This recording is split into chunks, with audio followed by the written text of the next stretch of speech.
আজকে দুদিন ব্যাপী এই উৎসব অনুষ্ঠিত হবে। আমাদের পূর্ববর্তী বক্তারা ভাওয়াইয়া সম্বন্ধে আপনাদের সামনে তুলে ধরলেন।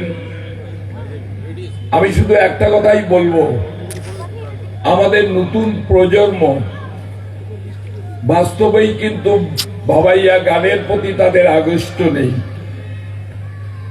তারা আজকে আমাদের অন্য যে গানগুলো আছে, বাংলা গান, হিন্দি গান, সেই গানগুলোর প্রতি কিন্তু তাদের বেশি করে গুরুত্ব দেন।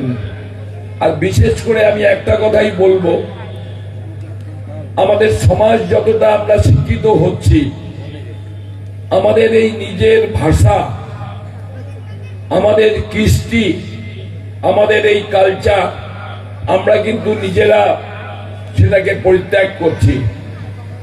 আমরা কিন্তু অনেকেই আজকে রাজবংশী কথা বলতে আমরা পছন্দ করি না, অথচ এটা হচ্ছে আমাদের প্রাণের ভাষা, আমাদের নিজস্ব ভাষা, নিজস্ব সংস্কৃতি।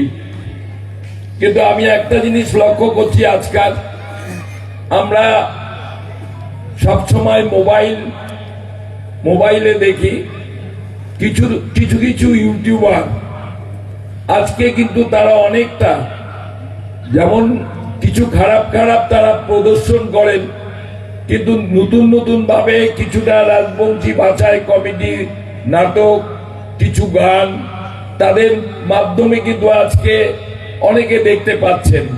এবং অনেক নাটক এবং গান এই ইউটিউবের মাধ্যমে আমরা কিন্তু আজকে সমাজ মাধ্যমে কিন্তু আজকে অনেকটা এগিয়ে নিয়ে যাচ্ছে তারা।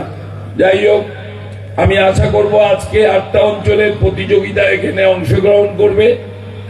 সবাই হয়তো প্রাইজ পারবে না, দুটো বিভাগের যারা আছে তারা প্রথম, দ্বিতীয় এবং তৃতীয় হবে, এবং পর্যায়ক্রমে তারা রাজ্য ভাওয়াইয়া উৎসবে তারা অংশগ্রহণ করবেন।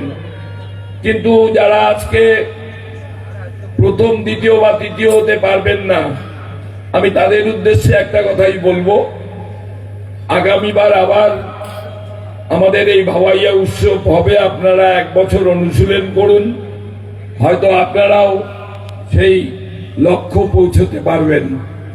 আর বিচারকদের কাছে আমি একটাই অনুরোধ করব, গিরিন্দাও আমাকে এই কথাটা বলার জন্য বললেন, আপনারা নিরপেক্ষতা বজায় রেখে সঠিক মূল্যায়ন করে সেটা বিচারক করবেন, যাতে বিচারকের প্রতি কোনো প্রশ্নবোধক চিহ্ন উঠতে না পারে।